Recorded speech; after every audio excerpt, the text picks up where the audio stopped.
Welcome to episode 151 of the NERO Show, presented by Join Cycling. In today's episode, a bunch of new tech has been dropped. There's a new Cinelli Aero bike and DT Swiss join the carbon spoke game. We chat through all the specs. The UCI 2026 Gran Fondo schedule has been released. We pick out which ones we want to attend and we hit up some dogs and plenty of fast bikes. All right, let's get into it. All right, good afternoon, Jesse. Hello, well? Welcome. All right, quick update. Last week we chatted about the bikes that we were hoping to take to the wind tunnel. Yes. Little update on that. We have confirmed the Windspace 1600 in its baby yellow or its canary yellow form. Oh. It will be making the trip down there. Okay. Just to quickly, I know some people in the comments were like, "Oh, I can't wait to next week's show when you guys do the results." December 12, 13, around there, that's when we're heading down. So it'll be a nice little early Christmas present when we get down there and get some results in. Now, Chris, if the S5 was going to be 300 watts, you said the Quick Pro would beat it at 297. You said the SL8 would be a bit slower, 304. Where do you think the Windspace T1600 will sit? So I went and had a look at it. Yeah. So I had a look at it in person. Had to poke around. I had a poke. Now, I can see, did you see Dan Bigham's now come out and said that he can now see Aero? He's gone back on his statement. So I was like, well, sorry, but Jesse Cole's been able to see Aero for this entire period. He can see them with lasers, though. You can see them with lasers. I can see them with the raw eyeball. Yeah, just eyeball them up. So I'm eyeballing. Mm-hmm. I'm looking at that head tube. It's very interesting. It's not narrow, but it's got this real shark fin sort of thing going on. So again, it's bit of a sniffer.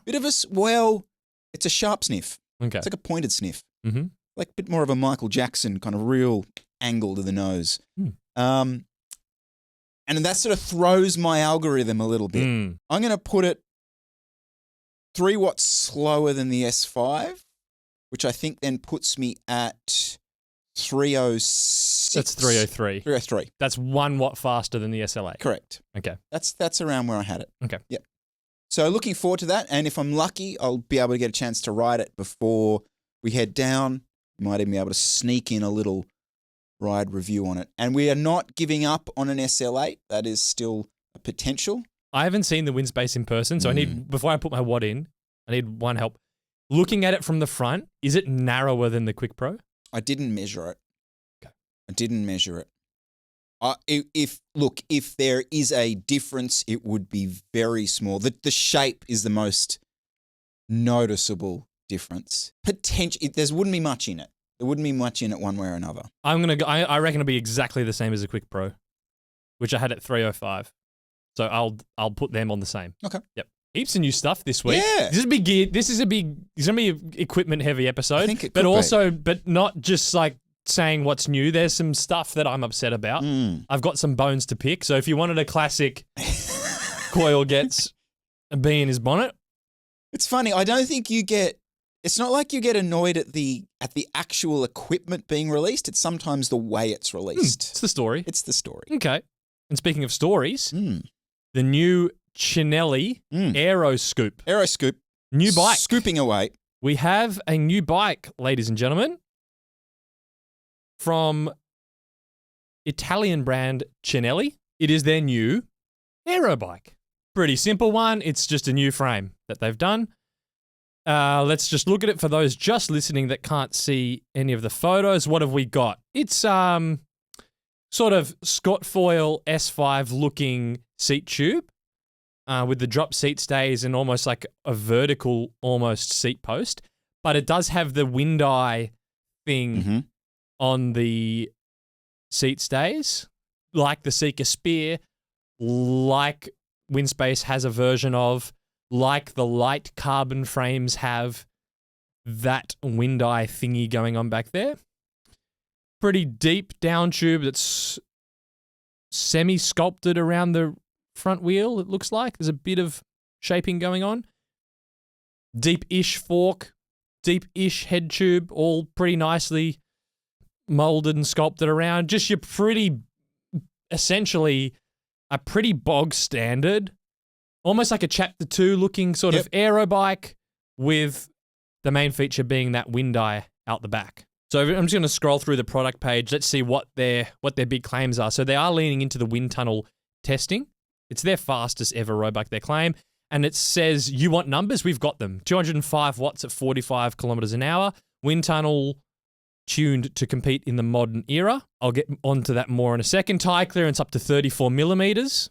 Interesting. So I'm not sure if that's as measured or if that's 34 officially, including the formula other side, you'd fit more than that in. So that's good to see. Airfoil inspired tube transitions, double arm seat stay design. That's the Windeye thing. UDH compatible. Beautiful. Chris will be happy. There's a relief. And then, of course, you've got the usual things, improved stiffness and weight ratio. You've got integrated cables, modified carbon fiber layout for improved ride quality and reliability. So all the sort of things that you'd expect to see from the claim. 100% Milanese design, but it says painted and assembled in China. So, sorry, painted and assembled in Italy.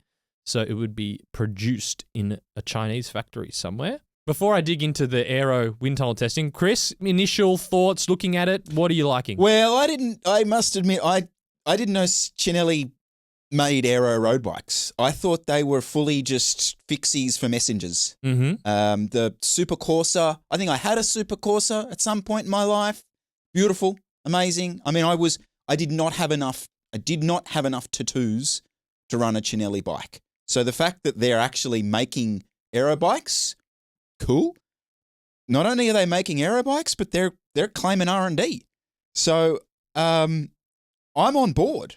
I actually think this bike looks cool. This is a brand I can kind of get around. Yep. Okay. Top line. Good. Prove me wrong, Jesse. Yeah. Come at me with your hate. That's right. No, okay. Well, let's see. They have a news article that goes into the aerodynamic features of the bike. Aero Scoop, threading the needle between design and performance. So let's go through. It talks about how they worked closely with our riders. We refined the head tube stiffness according to their feedback to enhance steering accuracy, improve high-speed stability. And then they're talking about improving the aerodynamics. Much of this improvement comes from a 4% reduction in frontal area and our proprietary double-arm seat stay design. So there's an image here where you can see the Pressure 2, which was their previous Aero bike in purple. And then they've done the sort of photo from the front. And then so you can see the outline of that older bike. And you can see narrower handlebars, narrower head tube slightly. So slightly less frontal area. That's good. That's what you want to see. Although looking at it from the front, that's not a 2026 top spec razor thin. That's just sort of slightly slimmed down. All right, we're going to pause just for a quick moment, Jesse, because we have a big announcement to make. Yes. We've signed a long-term partnership with Join Cycling to come on board as a show partner here on the NERO Show. Now, we've discussed a little bit about Join in the past. We've worked a bit with them, but we're going to work in a bit more of a long-term sense with them. Now, might give us a quick opportunity just to discuss who Join are, what this story is, and where this sort of came about. Yeah, so for those that don't know, Join Cycling is an AI cycling training tool. It is app-based. It is the place to get started with structured training, especially if you haven't done it before. This is how you should do it. I find Join quite interesting because it's such a low barrier to entry to get into there because it's app-based. Yeah. It's quite simple to get started with. And I saw this in other spaces, like with running, for example, the rise of Rud clubs. They're all over Instagram. What do? You're a runner. You follow some running influencers. Yeah, you're TikToking. You get Runner, the app. It's a training app. It recently got purchased by Strava, and it's just this huge funnel because someone gets into the sport and they want to get a bit fitter. They want to have a bit more purpose about what they're doing. And for me, running had the Runner app. And to me, that's Join. There are other training platforms, but they're for people that are like us, that are already well into there. They're quite overwhelming. There's way too much. Whereas for me, Join Cycling is to running what the Runner app is, which is just like a drug that anyone that's getting into the sport can use, can download, can start ticking off some sessions and can get their fitness building up. And once you start doing that, you'll start to get hooked like all of us that are watching the NERO Show do. So that's why, for me, having Join Cycling partner with us allows us to expose them to more people and hopefully get more of you ticking off some structured training.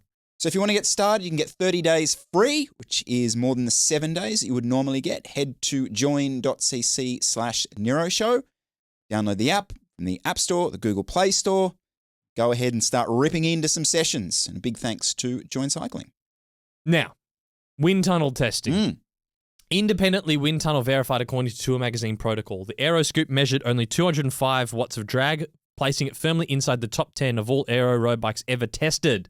So 205. There you go. Tour Shut Magazine up, Coyle. tested. That's How the good's that? GST wind tunnel. Get them in there. It's in there. So this is where it starts to become a bit interesting. So they've just said it's 205 watts Tour Magazine. Then they put in a bunch of wind tunnel testing parameters, airspeed, blah, blah, blah. The protocol, which is bicycle and mannequin. They just basically put in what the protocol is. Now, the first problem. This looks like it's just a validation test. So they've made the bike, and then it's, okay, well, let's send it to the wind tunnel so we know how fast it is. Which inherently is going to make you more biased because you're not trying to see how to improve the bike. You're just trying to validate the bike that you've already spent tens, if not probably tens of thousands of euros creating the mold for and doing all that. So it inherently makes the testing skewed because all you want is a good result. You don't want a fair result. That's interesting. I hadn't thought about it that way. I mean, that is the case. So I watched the Velo video, and he interviewed the designer, and that is exactly the case. They took the final version to the wind tunnel for validation. Mm-hmm. Which is not the end of the world. Not every brand is specialized with their own wind tunnel that is going to spend buckets of cash iterating, sending 3D printed prototypes to the wind tunnel. That's not, so it's not inherently an issue. You can still make a good bike without it. But when you're claiming this sort of wind tunnel inspired design, but it's not. It's wind tunnel validated. Wind tunnel validated. Okay. Yeah. Now, so 205 watts at 45 kilometers an hour. Initial, you happy with that number? I think that's an outstanding result. Yep. Absolutely. So, well, that's a watt slower than the US 5. Mm. Well, I mean, yeah, a horses for courses. As I said, I'll be, like I said, brutally honest. I didn't think these bike guys were making relevant bikes. So the fact that they're making a bike that's somewhat relevant is a win as far as I'm concerned. My problem, they haven't listed in the bike spec that got 205 what the spec was. Because there's a photo here, and one of them has the stock wheels, which is a fulcrum wheel set with a Vittorio Rubino tire. I'm thinking, oh, geez, if that got 205, that's pretty good. But then when you scroll through the photos, there is a photo of them putting it in the jig, and I can see a Conti Aero tire on the front. Mm-hmm. And then I'm going, oh, okay. Well, if you put the Conti Aero tire on, it saves you, at least from the Cadence wind tunnel, at 50k an hour, it saves you 3 watts. So maybe with your slop Vittorio Rubinos on the fulcrum wheel set, maybe that's actually 209, which kind of changes the story. And then also, because that photo has it with fulcrums, and then I can see in the background of the shot that I can see the Conti Aero tire, there's a zip wheel on the ground. And this is a problem. Jeez, that's a good spot. I don't know. I don't know what spec is it 205. If it's with, because for all I know, that could have an 808 on it with a Conti Aero tire. Maybe they just didn't think to put the actual spec in. I'm not saying they're like purposefully hiding it, but when I see a Conti, I'm guessing this was their fastest setup, which is probably not the Vittorio Rubino. At least it's probably not that Vittorio Rubino that comes with it. So that's where I go a bit, I'm not really taking 205 at face value. Did it have a bottle on it? Because it's the Tour Magazine protocol in terms of the wind speed and the yaw. Yes. Is it the Tour Magazine setup? Okay. We don't know. So this is them taking it to the Tour Magazine setup and attempting to mirror the test that they usually run. We don't know then if this is going to appear, I suppose, in a tour article. You know, they're claiming it's in the top 10, but that's them claiming it. That's not Tour Magazine saying, right, this bike is officially in our now top 10 list. Yes, because we don't know what the specifications were on it. Okay. That's the only thing. So overall, I mean, I could have told you to be able to look at it. Like, he doesn't need to go into the wind tunnel to tell you it's sub 210. Yep. So yeah, that's that. Now, price? Are you interested in price? I am. You know, kind of like the look of it. Italian brand, frame set only is €4,500. A Tarmac Pro frame set is €4,000. It's more expensive than an SL8 Pro model. S-Works SL8 frame set's 5.5. So €1,000 cheaper than an S-Works, but €500 more expensive than a Tarmac Pro. 105 build, €6,000. 105 build in a Tarmac SL8, 4.2. Now the wheels on that are complete slop, but the wheels on the 105 Cinelli aren't that good. So it's in a 105 build, it's a lot more expensive than an SL8. Ultegra build, 6.9. Again, with not particularly competitive wheels. They're Fulcrum alloy wheels, it said. SL8, 7,000. So about the same price in euros as an SL8 with Ultegra Di2.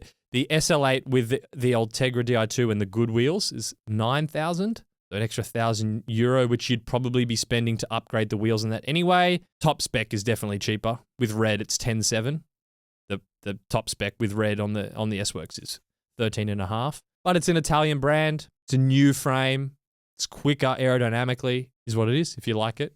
It's not really... The R&D isn't blowing me away. So you're not buying it because you want to get cutting edge. Depending on the model, about specialized pro non-S-Works prices, which is about box. There's a lot of brands more expensive than specialized now, as we talked about weeks ago. So that's just sort of is what it is. I think you need to like the brand. Yes. There's nothing here where I'm sort of going, guys, have a look out for the new Cinelli Aero scoop.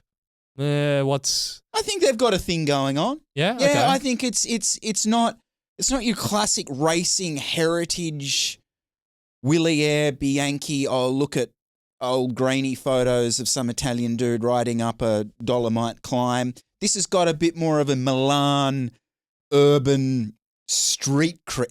Here you go. It's an Italian street cred brand. As I said, you got to have run your tattoos on this, and the fact that it's relatively competitive, I think, is a good outcome for it. If you're considering this bike, you're not. The other tab open on your computer is not a Specialized. It's just not. It's probably a. Whoa, geez, where would this also have its? Maybe it's an Orbea type person. It's someone looking for a different angle. Yeah. I mean, and it looks different as well. They haven't just cookie cutter it. I mean, that Willie Air that we kind of shat on a bit the other week, that just looked like a cookie cutter bike. At least there's something going on here. Yeah, but I think the problem is I don't want to just dish these sort of left of like non-mainstream Western brands. I don't want to put them. I want to give them the time to look through them properly. I don't want to instantly always go, oh, it's just for someone that likes the brand. Fair. Because they might have done something interesting here. So all I'm saying, I'm actually trying to give it some time to go, is there actually, brand aside, something going on here? I don't really feel that. It just looks like a pretty decent new aero bike, but you'd probably have to love the brand to go for it. That's my assessment. Can I just have a little sook Go quickly for it. at the end of it?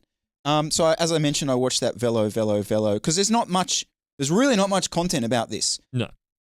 There was clearly a junket, and if there's ever a junket, that Dave Shoddy guy, he's at every junket that was ever junketed. It's quite incredible. Yeah. So he's there, and as I said, sat down, had a nice interview with the guy who designed it, which was great. Then he went out on a bike ride, and I was trying to glean something from the ride review, and there was some potential nuggets in there. He seemed to suggest that it was aero bike first, Italian bike second. Yep. So kind of what I took from that was aero bike feeling without the secret sauce. Maybe that was maybe where that was headed. But it's just this line, and this bugs me anytime someone does a review where they say something like, also the front end, where some aero bikes that I've ridden recently feel a little bit sluggish when you're going slower. This didn't feel sluggish. Also the front end, where some aero bikes that I've rode recently feel a little bit sluggish when you're going slower. Doesn't feel sluggish. Which ones? What were the bikes that felt sluggish? So I went back and I had a look at his most recent aero bikes that he's ridden. Yep. He's ridden the 3T Race Max. This is good. Yep. What else? He's ridden the Argon 18 Nitrogen. Mm-hmm. And he's ridden the Y1 RS. They were the last 3 aero bikes that I saw reviewed.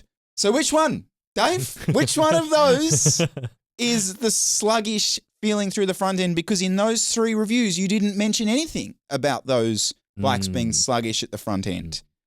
So anyway, it's just a gripe of mine when they do this, like, because they kind of do it to make the review sound like it's got cred. But without any of the downside of potentially having to say something critical about totally fair. That's all. Yeah. But yes, Dave at the next junket, he'll be there. All right, now this episode is supported as well by Silka Jessie Coil, home of all your waxing and your sealanting and all types of things. If you're someone who's been looking at this for a couple of years, you've heard us rabbiting on about the chain wax, all this sort of stuff. This is probably your moment, right? You haven't done it yet, but this is your moment. You're going into your off season. You can kind of start to work on your protocols for what you need in the new season. So what do you need to get? Okay, first thing, you need the Ultimate Tubeless Sealant. It's the best road sealant on the market. So if you're refreshing tyres for the new season, I would say get the Ultimate Tubeless Sealant first, the updated version. It got updated this year. And just refresh all that in all your tyres. Then is obviously the chain waxing, the system. You can use that thing I've got behind me right there, their hot pot where you melt the wax. It does it at their set temperatures and you hang it. You can just do it yourself in a rice cooker hot pot thing if you want. Either way, you get the hot melt wax blend with the strip chip. That all goes in, does it all in one go, super easy. And then you can just top up with the super secret drip-on wax-based lube in between. Saves you doing the re-immersion. You can do the re-immersion if you want. I prefer to just top up with the drip lube. I mean, the chains last so long anyway that by the time the chains stretch, you can just do your re-immersion with your strip chip. And I also saw, actually, I've been shouting at the endurance chip for your initial immersion, gets you longer out of the chain. And I saw people on the forums on r/Velo also talking about how they're using the endurance chip. So it's not just me that's a fan of that one in terms of, do I really care that it's a watt slower than using the speed chip? Probably not. I'll go the longer longevity. All right, so as we mentioned, get your cart sorted. If you just can't wait, go ahead and use NERO Show 15 for your 15% off discount. And big thanks to Silka for supporting today's episode. There's a lot more. Okay, next one. New DT Swiss. First carbon spoked wheels. Oh, finally, yes. Read it and weep, Miller. That's right. Carbon spokes are coming. They have released one new wheel set. Yeah. The ARC 1100 Spline 38CS. This is an incredible day. It is the lightest way up. Our lightest aero wheels yet. Now with carbon spokes. The carbon composition of the spokes and rims made our pure carbon technology shave off essential grams to assist your ascent. Equipped with the Aero 111 tyre in the front for the optimal wheel tyre system. It will ensure speed and confidence for fast uphills and downhills coming in under 1,200 grams. These wheels are your lightest way up, yet they are built to conquer the toughest climbs. So, it is a hooked bead, nice to see, 1174 grams without tyres, which is about 100 grams lighter than their currently existing 1100 die-cut wheels. Priced at $3,727 US, but we know, is that the US dollars gone loop-de-loop? So in euro, it's 3,199. So it's it's their most expensive wheel. Few more specs on it. Comes with a Vanoa spoke. That's the spokes that we talked about when we went to the wind tunnel. Probably the most common carbon spoke you will see that most of the major brands used, besides Specialized have their own thing, but most of the wheels are using the Vanoa carbon spoke. They re-engineered the DT180 straight pull hub with refined flanges and a new spoke pattern. So they can allow for 18 spokes on the front, which is a couple less. So a redesigned front hub too. The hub does look quite nice. It is a good looking hub. So far, so good. It's a light, hooked climbing wheel. Designed to go with the Aero Conti tires. Problem. Rim width. The front and the rear are 20 internal, 26 external. And so that is designed to go with the 26mm Aero tire on the front and the 28, I think it's just probably, do they say GP5000 on the rear? Yeah, 28 GP5000 STR on the rear. I mean, look at that. Even the picture on the DT Swiss website, and they've got the Aero tyre on the front and the normal GP on the back. And the Aero tyre on the front looks like it's ballooning over it. And that's the 29. That'd be the 20. Is it the 29 or the 26? Maybe it's the 26. Because it says it's built around the 20. Actually, when you buy the wheel set, it comes with the 26. What are they doing? Which would measure 26. What? Stop riding in the Swiss Alps. It is the most bizarre double down. God. They just released this. Why are they still sticking with this? I don't understand. I just do not understand who wants to run a 26 mil tire. Now, I know it's a climbing.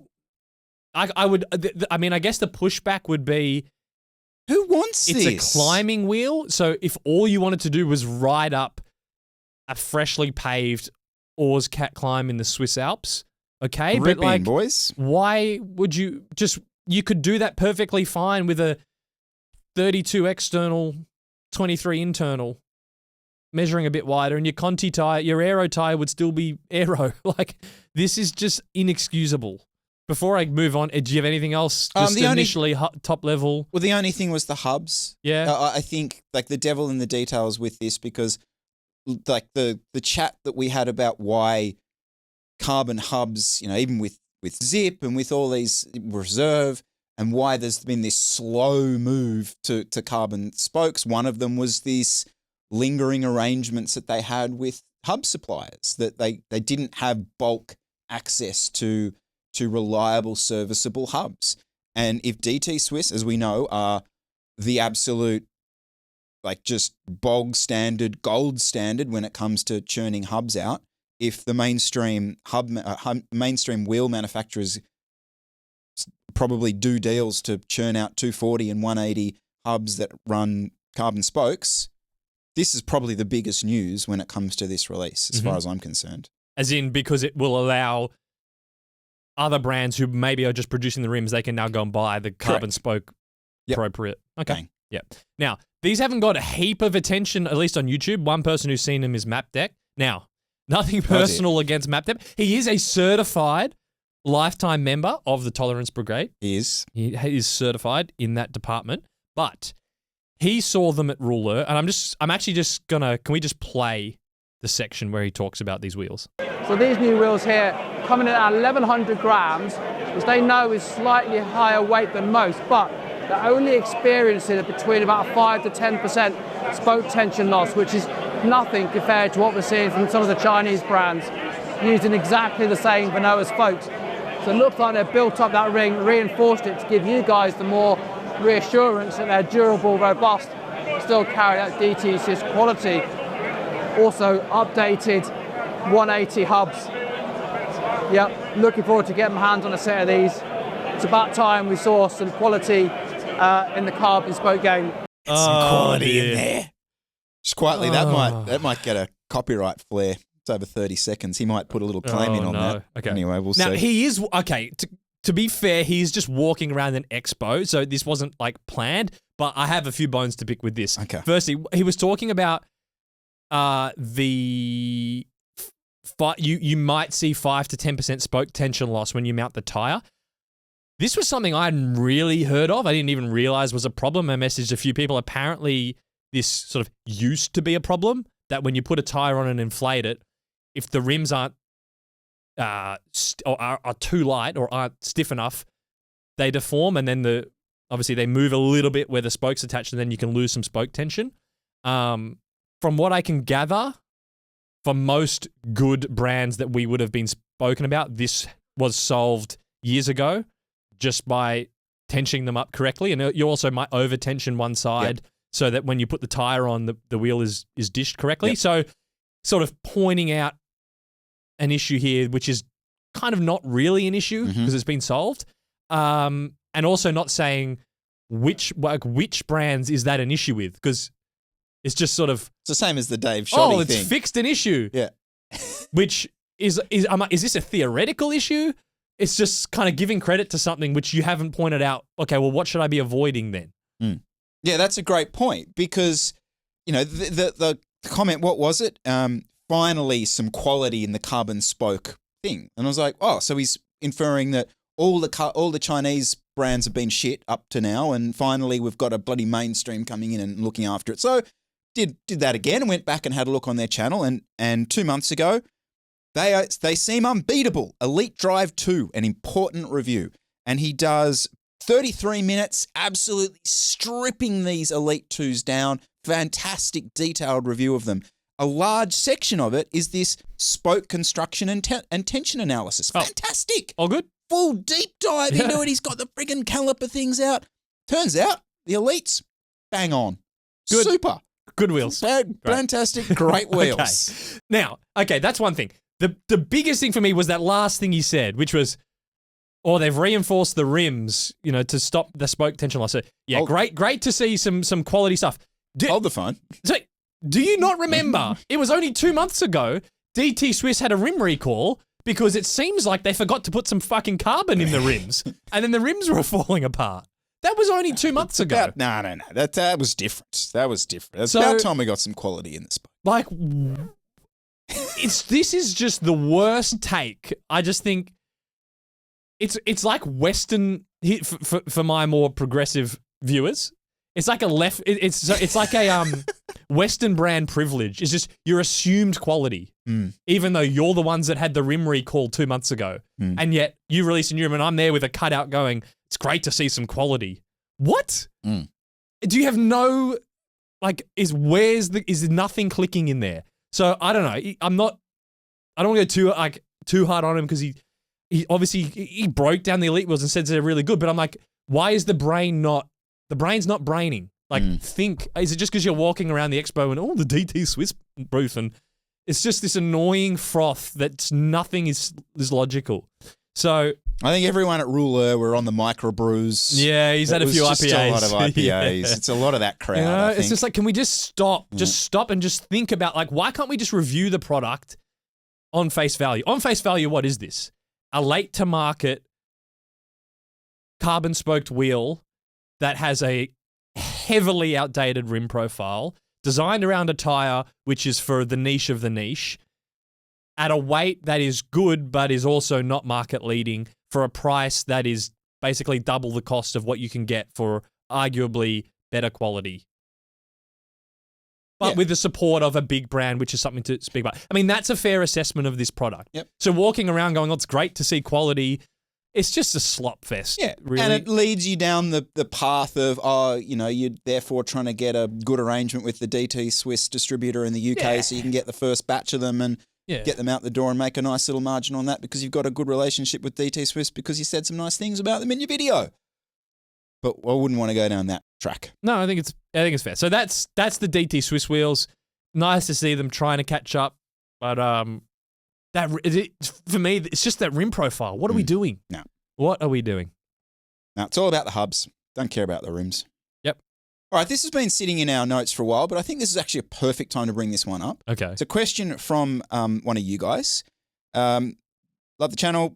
Insight, bring to this blah, blah, blah. We're supposedly very nice. But anyway, moving on. I have a Canyon Aero and the stock DT Swiss ARC 1100s, 62 mil deep, 19 mil internal, ceramic bearings, that weigh well over 1,600 grams. It's time for a modern upgrade, and I'm looking for a set of Chinese wheels, but there's so many options. I'm a heavier rider, 100 kilos, who rides rolling terrain, fast group rides, and the occasional race. I'm in between the Fast Sports Evo C58 mils or the S series with carbon spokes. Also looking at the Alien wide spec with 25 mil internal, 34 external, but carbon spokes and ceramic bearings. I'm looking for low maintenance and leaning towards steel bearings. Your insight would be very much appreciated. Again, thanks.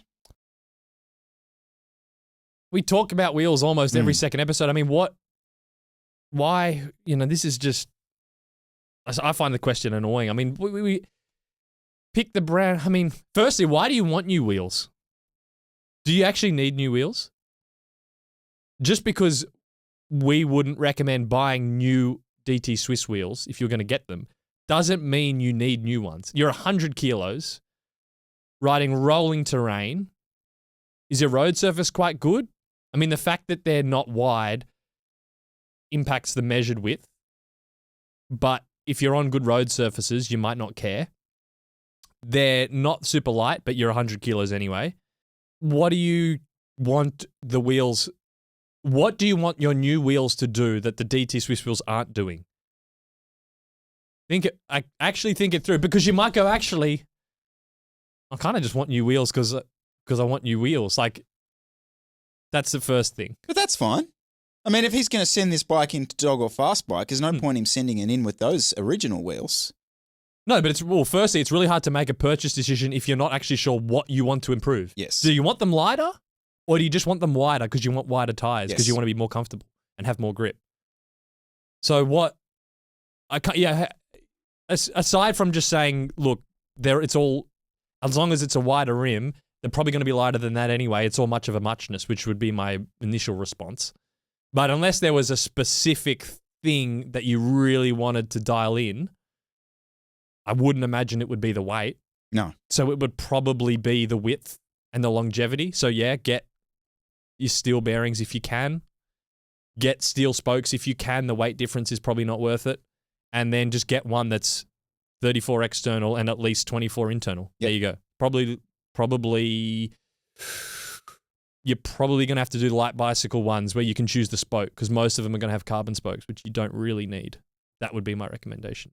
Yeah, it looks like if you're looking towards low maintenance and towards something that's going to last, therefore you're wanting something that's relatively kind of going to future-proof yourself. And to future-proof yourself, you probably want to lean towards the specs that you just talked about. Some marginal shift to what were the fast sports would be nice for a couple of years, but probably beyond that, you'd feel like you'd maybe falling behind a little bit. But yeah, I mean, the wheels that you got are good. They're going to be fast. Yeah, because he's just said it's time for a modern upgrade, but why? Just because I get this a lot. It's like, oh, we watched the show and now like I feel like I should get new wheels or what. I'm like, I almost hate that that always we would be, and it's change. like, no, we're doing it so that when you do decide you want to purchase, you spend your money correctly, not to give you FOMO that you feel like you want to just buy new wheels because apparently the DT Swiss are old. Well, can we think a step further? Yeah, but in fairness, we do sit here for 20 minutes a week and rip shreds out of people's setups. So I can see why people,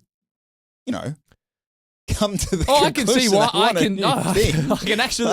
I can absolutely see why. I'm not saying it's not a fair reaction. I'm just saying, well, now is my opportunity to say, correct. Actually think about what you want to improve with them and if you actually need to.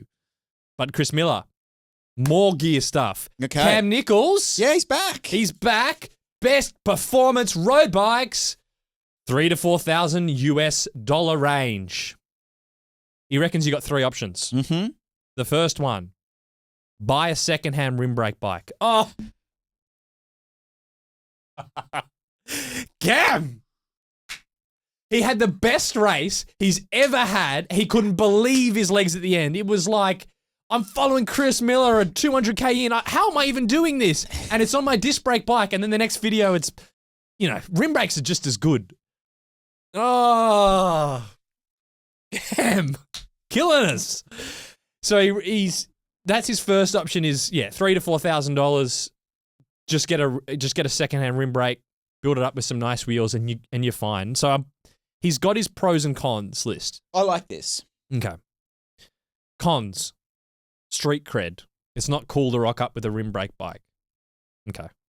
Tire clearance. No, hang on. Don't just skip over that. Yeah. Because that formed part of the thinking here. Okay. Isn't it the opposite? I completely disagree. Like, I can think of 3 people that I know who still ride rim brakes, and massive kudos to them. It's completely the opposite. It's a talking point. It's, well played. Like, legitimately. And these aren't sloppers. Mm-hmm. Like, so, and they look, I'm sorry, but a rim brake bike looks beautiful. It looks beautiful. I just don't agree with street cred being on the side of I mean, he's mixing street cred up with rational thinking. Yeah. But anyway, sorry, go on. Cons, tire clearance. Yeah. Like, that is a gigantic con.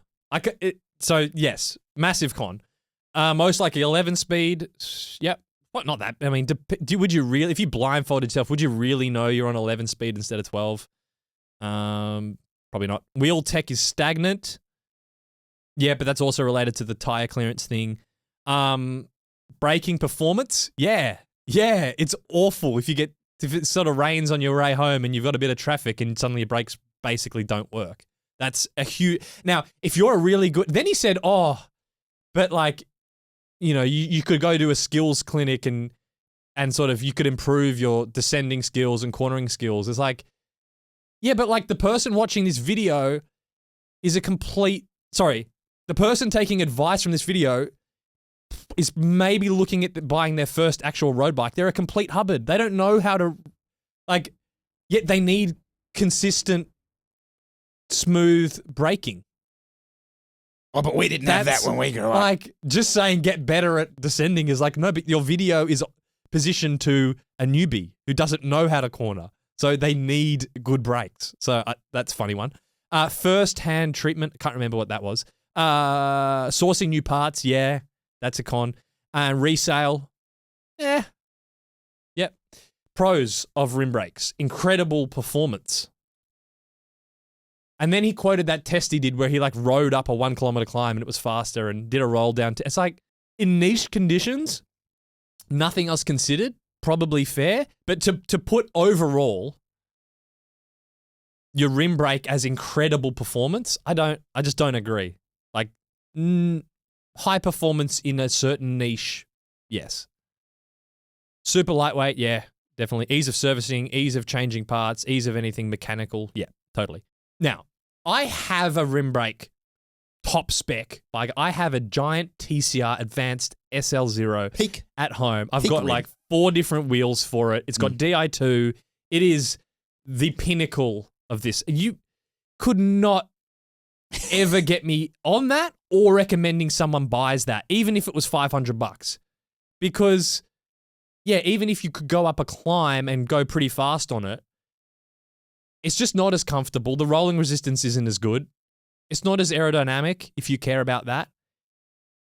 And the handling's not as good because the brakes don't work the brakes don't work well. So as someone who has that option sitting there, it's just, I would not recommend anyone buy it. So let me quickly run through the other options you said. Well, Sorry, do you have anything? Because I do have a separate sort of higher level point I want to make. Oh, no, I'll let you get to that because I think in fairness to him here, he's obviously not saying, or at least I would like to think, he's not saying rim brakes are better than disc brakes. He's saying that this rim brake bike is superior to what you can get as a disc brake bike in this price point, obviously. Which I disagree with. Okay. But that's just to clarify. Okay, you're saying he's not comparing that to a S-Works Tarmac SL8. Correct. Right, okay. Fair. Let me carry on. Second option, he said, at that $3,000 to $4,000 price range, get a new mainstream bike on some big run-out sale, end of season, ex-stock sort of thing. If you're lucky, it's probably a good option. Yep, definitely.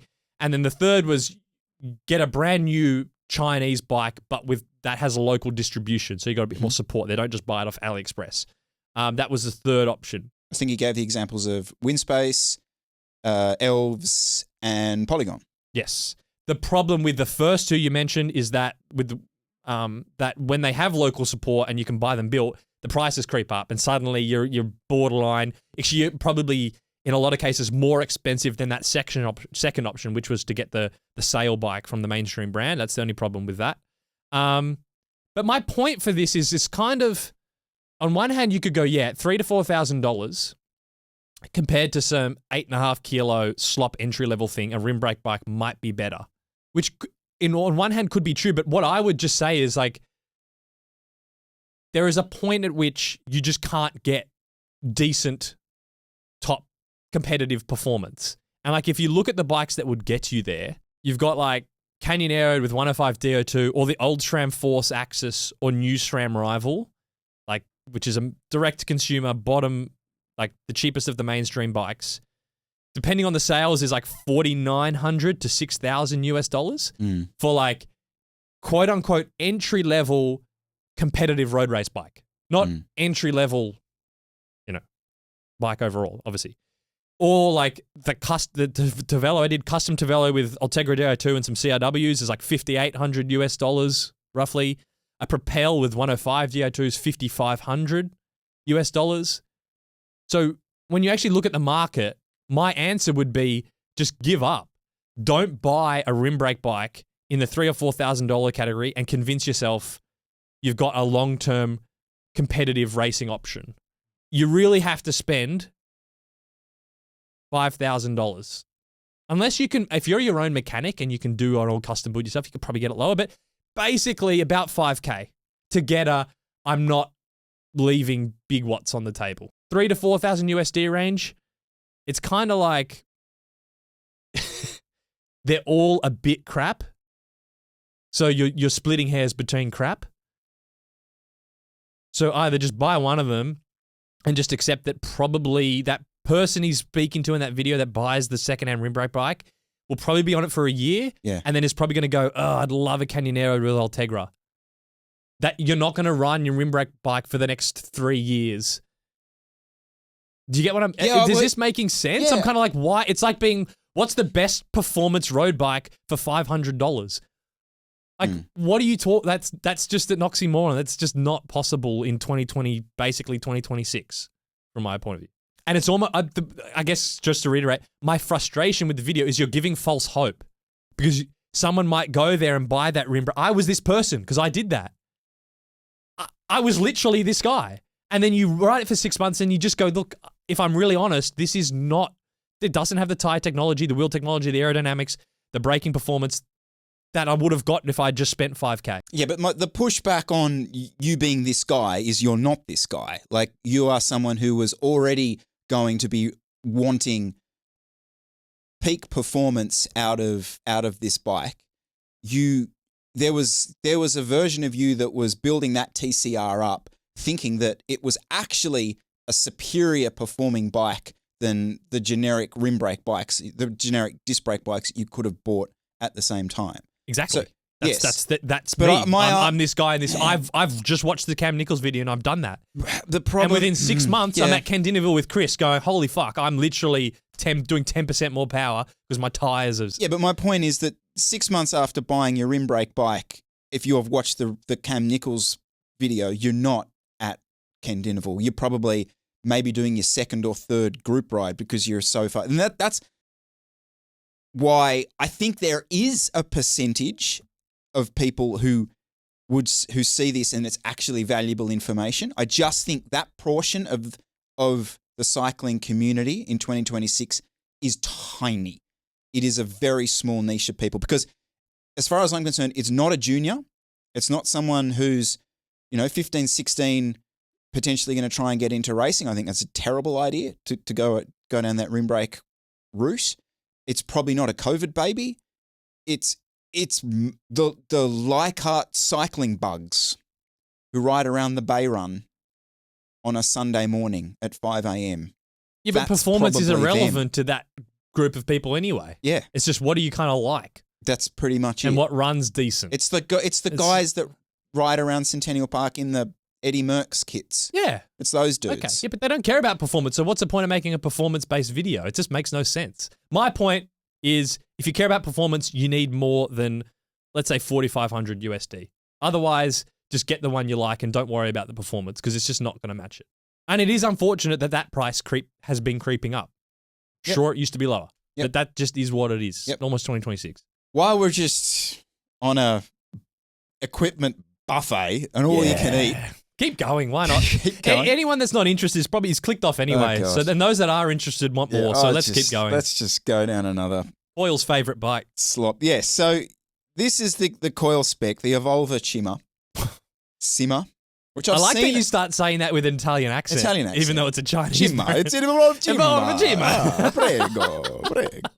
See, I've seen a couple in real life, and Joe did his review very recently. So China Cycling Review, Panda Podium, I don't know what we call him now. He's probably too famous to talk to him because he's plastered all over GCN now after Harry's win. But I thought this was kind of interesting. All right. So there's a little bit of I always like with his stuff, you get a bit of the industry chat early.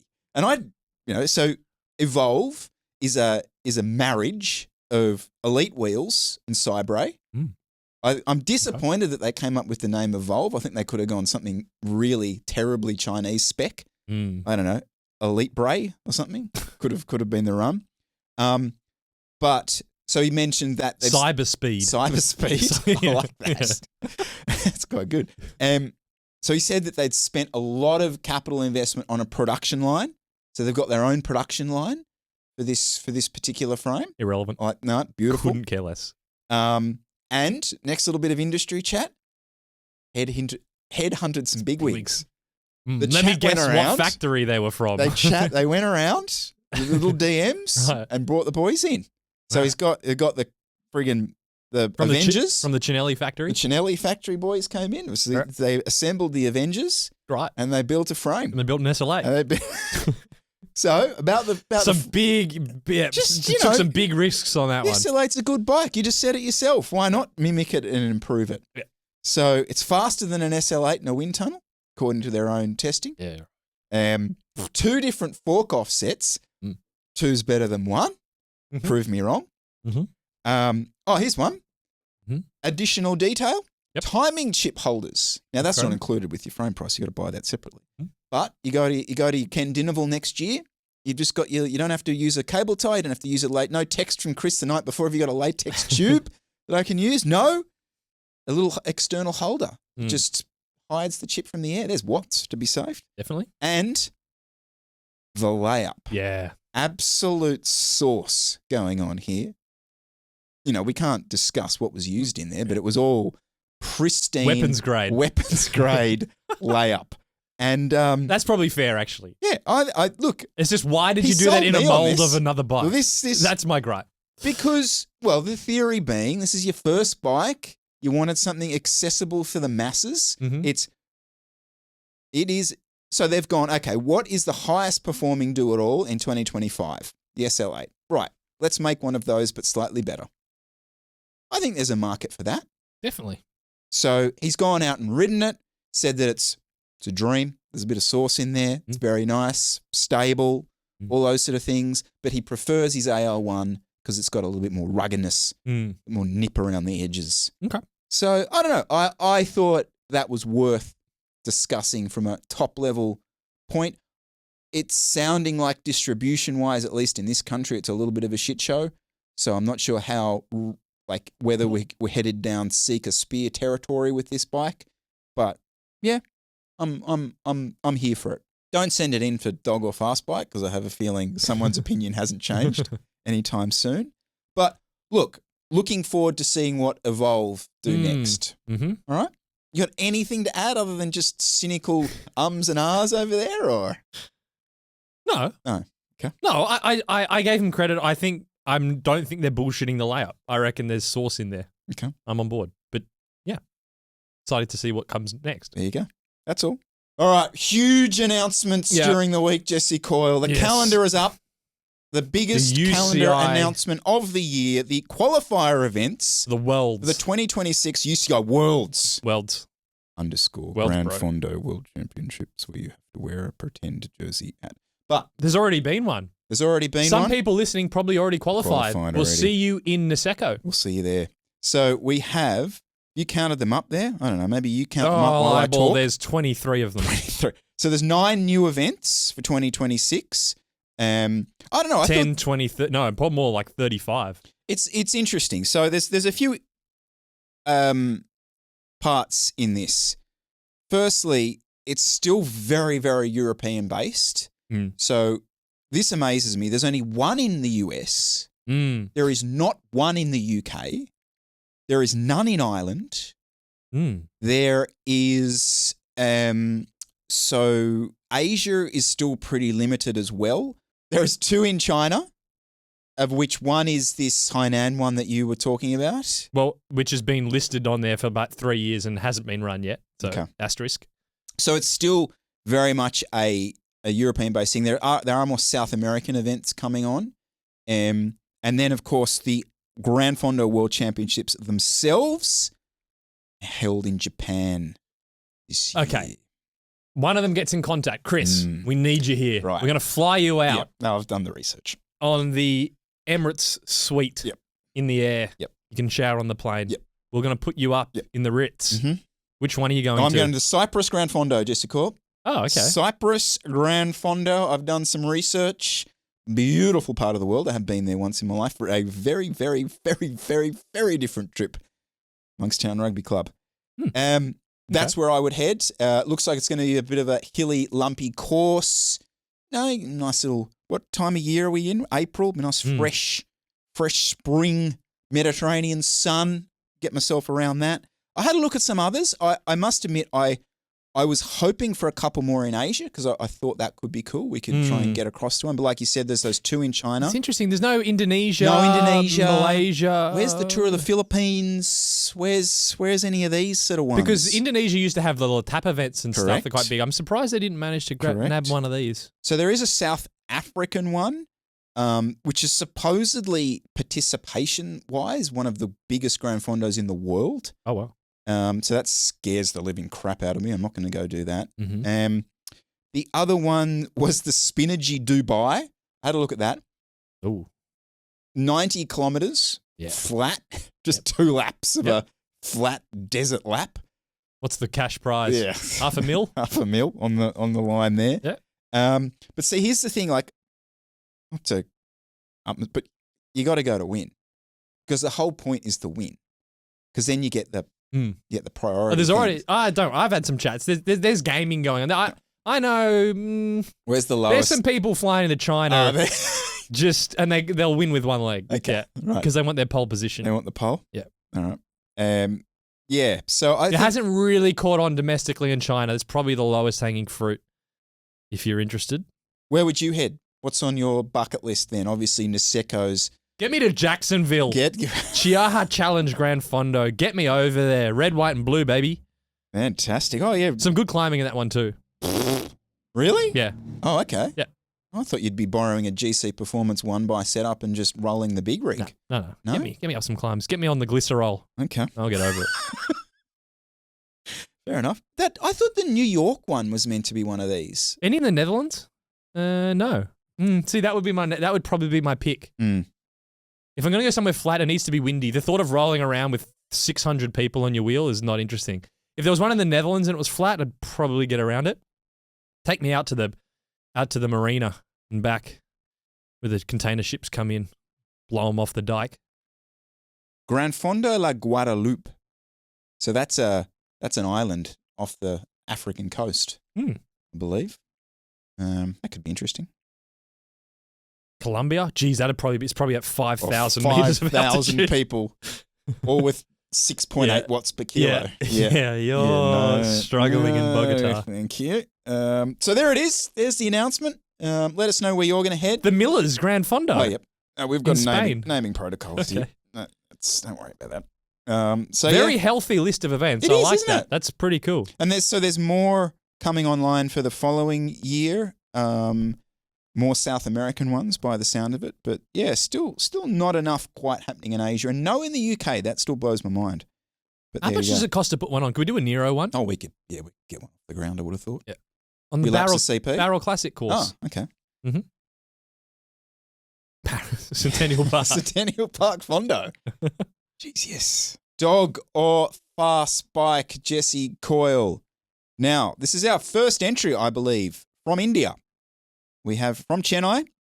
We are a 2024 Propel Advance Pro frame set in digital purple. Blurple. Size medium. Shimano Ultegra R8 100 12-speed, machine power meter.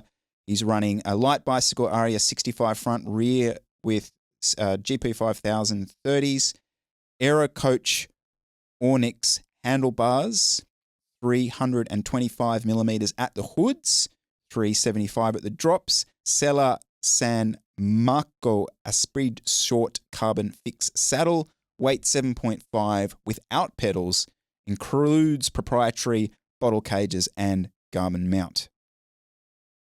That's a beautiful bike. Yeah. I love that colorway too. Beautiful. Yeah. It's built to go fast in straight lines, as all the local club events, mostly ITTs, are conducted on pan, flat, or rolling fast courses with smooth, fast tarmac. Speeds are higher, around 40 kilometres an hour in the time trials. Yeah, so it's let's go through it. So it's a giant propel in a nice colorway with an upgraded handlebar, Magene power meter for the cranks, light bicycle wheel upgrade to your 65s. Now, Chris, I'm guessing you're going to say crosswinds are fine because of that frame. What's your eyeball on crosswind stability of your 65s in a giant propel? You're all good because the head tube's not that big. I don't think you have any wind in India. No, No. doesn't. Okay. Doesn't. Too much smog. No issues. Sort of just smog sittering on the everything. ground. Yeah, no, Yeah. nice GB5000s, not tubeless. It doesn't look like that would be my gripe. Nod to the position. I really think that's going to be a nice pos. Yeah, Get yourself Eddie Merckxed down there. and then no climbing, but 7.5 without pedals. Fairly light wheels. Where's the weight? Why is it 7.5? Yeah, is it's that the interesting, Ultegra? isn't it? Yeah, it's Ultegra. Those wheels aren't like super, super light. But it's light handlebar, light saddle. No, that stem's not particularly. Oh, isn't it's not it? integrated. Okay. Yeah, but it's not the advanced SL. No. Nah, fast bike. I like that. Yeah, That's I'm well done. a sucker for a big white decal on the down tube as well. Bike 2. I'm a former lightweight. I'll come back to that. 2025 Specialized SL8 Pro, size 54 with custom blue metallic decals. Alien L5W wheel set, 4550, 25 internal, 1220 grams. Continental GP5000 STR 28s, blowing out to 32s. Shimano XT, he's running Shimano rotors. Quick Pro Zephyr handlebars. Oh, they're the ones I have. Okay. AliExpress Supercars handlebar. Shimano Ultegra Di2 12-speed. 170mm Ultegra crank. Specialized power mirror saddle. Usually runs the Asioma Uno power meter pedals. Mm-hmm. Total weight 7.15 as pictured. Former lightweight rower trying to gain some sympathy from Jesse. My bike is a specialized tarmac SL8. No nonsense. So his FTP is 330 watts. Average from various outdoor 20-minute tests, indoor ramp tests, interval and indoor training sessions. For Jesse, his best 2K was 619 at 74. Okay, the 2K, obviously he's not in the same peak shape he was when he did that 2K Right, test. so that's a good rowing. Yeah, that's more like it's 76. Yeah, they're more like a 370. Okay. Yep. The stock specialized tarmac SL8, if you got the Ultegra one, there's two specs. If you got the Pro, that has the Roval CLX2 wheels. Is this really much of an upgrade? Yeah, the wheels are lighter. Okay. You've changed the handlebars, but if you bought that new from the shop probably would have swapped the bars over. Actually, I'm not even sure if that comes with the integrated bars. Regardless, I'm just looking at this going, well, the Tarmac Pro with Ultegra is already pretty good stock build. You're really going to have to do a lot for me to certified fast this over the stock build. And I just don't think there's enough here that's getting me to hand off the sticker. Do you get where I'm coming from? But the problem with these is they're not dogs. No. And so it's almost pointless putting them in because they're not certified fast. Correct. But it's not a dog of a bike. No. It's almost just, it's a no comment. No, it's a fast bike. Yeah, there you go. No more barely better than stock SL8s, please, Chris. That would be my comment. Bike 3. And his 7th time submitting. This is like case in point. Okay. 7th time submitting his SL7 Pro. You've battered me down. So Ulrich. he bought it. He bought it cheap when the SL8 was released. Correct. Okay, let's see if it's holding. Let's go. Yeah. Okay, see if it's holding up. Fastsports 45 deep wheels with carbon spokes, 1,200 grams. GP5000 30mm tubeless. Allele 165mm cranks with Ultegra rings for good shifting. Rest of the group set is Ultegra, except for Dura-Ace cassette to shave some weight off. Dura-Ace pedals. Avian Falcon 220/38 handlebars. Citadel Italia boost saddle with titanium rails. 3D printed power saddle. blue handlebar tote, maybe mostly because it was a gift from his sister. The bike is 7.2 kilos. So he's moved to California. He's doing more squats and surfs a lot more. So these is interesting. So these are the fast sports wheels, but that's not your classic decal. I think this might from that Wheels Far OEM sort of. This is the WhatsApp group. The back door. Okay. Yeah.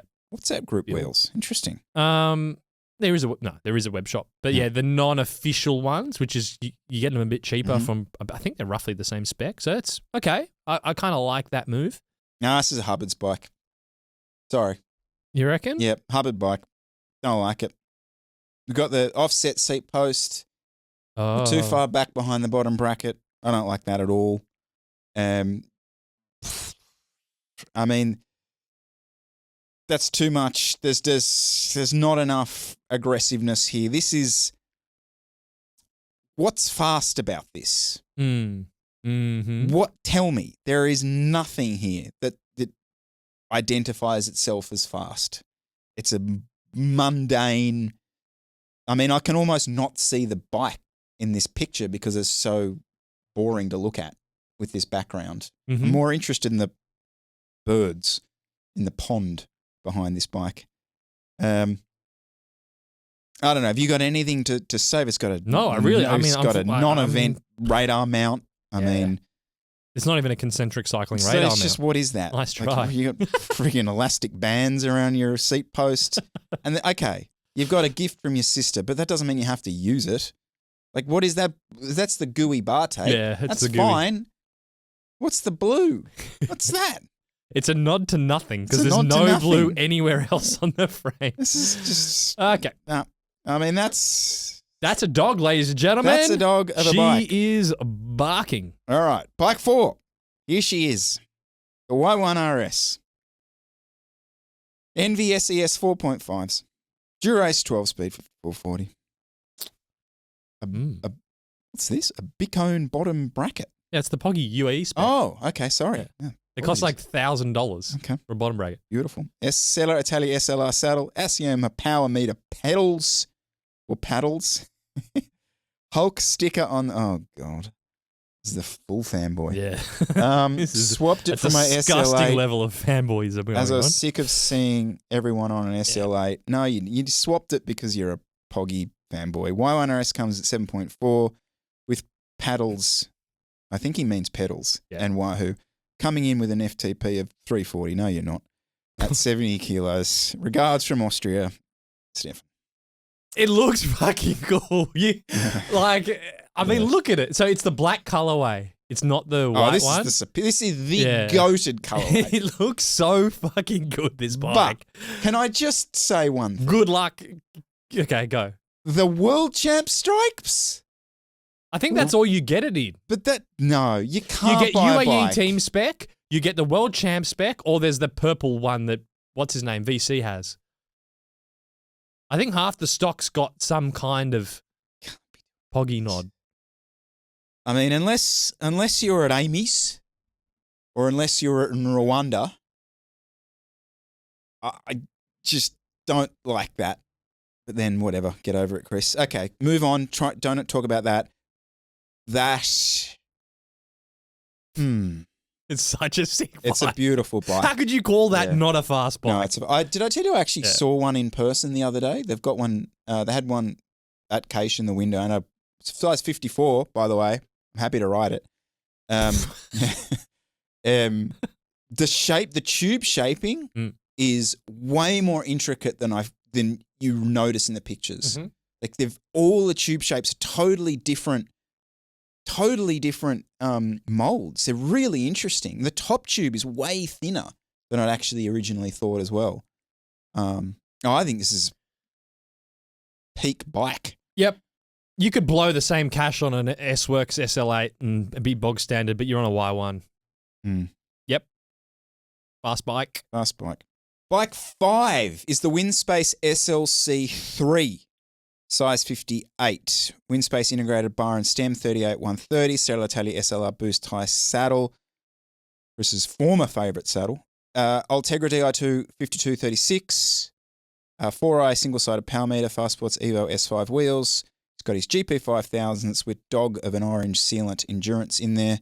Silka wax chain with the endurance trip. Well, that maybe makes up for your sealant issues. The weight is 7.25 with pedals, bottle cages, and computer mount. Okay, wow. The goal of this build, I like this. The goal of this build, my goal for this bike was to build an all-round, it's quite underwhelming, okay, an all-rounder for about 5,000 USD. About me, 36, old Belgian, living in Buffalo, New York, 6'1", FTP 250. Thanks for the show. Boris. So he's got the NERO suit. So it comes with the dog and the certified fast sticker, and he wants to know what should he put on his wind space.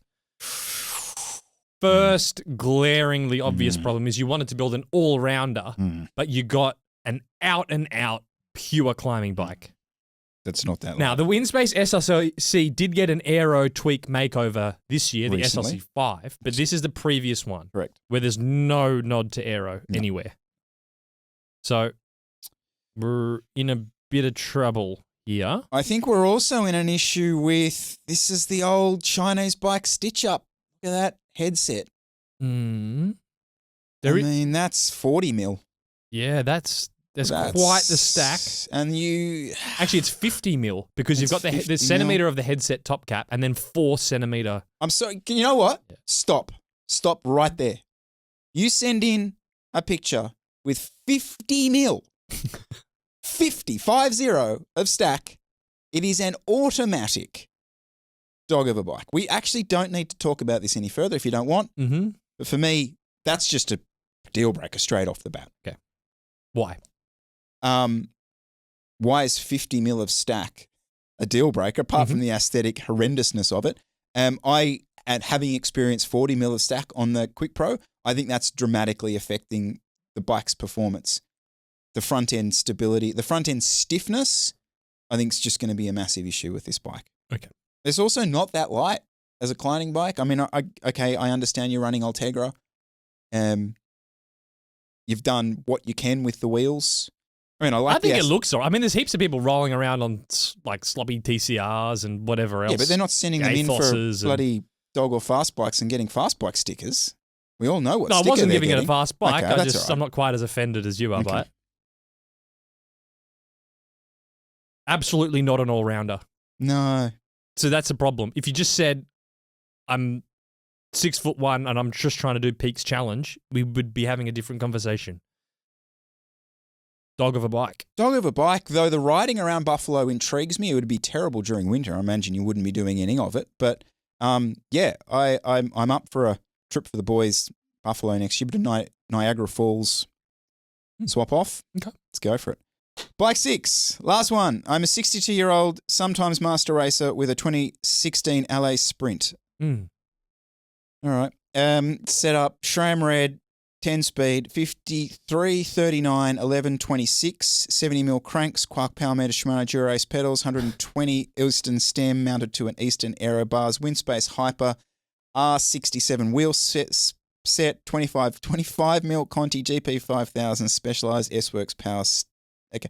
All right. He's going to try and sell this to us. This is crazy. This is like people. So the COVID babies won't understand how much froth this would have gotten in 2015 if you'd posted this, because this is Sagan era. That's the big Sprint stem. Zip made one. This looks like the Eastern one. Big chunk of carbon. They were the it stem. If you had one of those, it was lights out. The mechanical SRAM Red with the Quark. I mean, this would have just been so sick back in the day. Aaron Paul. I could see Aaron Paul on this. You would tag slam that stem on. Oh yeah. He's gonna sell it. Is it stiff? Yes. Am I stiff? Whoa. Okay. After riding it for 4 to 5 hours, yes. Makes him stiff. FTP currently 193 and climbing. Good. Coming back from an extended period off the bike because you were riding this. Stopped riding in the fall of 23 and didn't start riding until this May. I'm almost back where I was when I stopped. I'd love a new bike, but for now I'm stuck with this beautiful beast. 7.19 with pedals, bottle cages. Is that all? Really? What? 7.19? That group set weighs nothing. That's true. That's true. I suppose the wheels are probably 1,200 grams. Yeah. Yeah. Okay. I mean, No, that's a total it's dog. one of the worst bikes I've seen. Yeah, this really. should be definitely up there up in there. like. I mean, those wheels are so stiff on probably the stiffest frame I'm trying to think of with a probably scenario. the stiffest stem slammed to the head tube. The only good thing is if you got to the end of a ride, you'd be like, yeah, finished. That's about The sense of The achievement. sense of achievement every day that you've finished a bike ride on this would just be fantastic. Yeah. It's also not aerodynamic. At all. Because that's the problem. It looks At it, all. but No. that is an absolute Dog. dog in the wind tunnel. Yep. No, fantastic. That's one of the worst bikes I've seen this year. Congratulations. Come at me, LA crowd. All right, that's Dog or Fast Bike for this week. Just remember info@nero.bike for your entries. Please send your pictures in landscape. And just like Mr. 7 times a charm, do continue to send them in. We'll eventually get round to you. I think that's about it for this week, Chris. Thanks for listening, everybody. Thank you again for everyone listening. Thank you to Silka. Thank you to Join Cycling. And we will see everyone real soon. Chat to you then.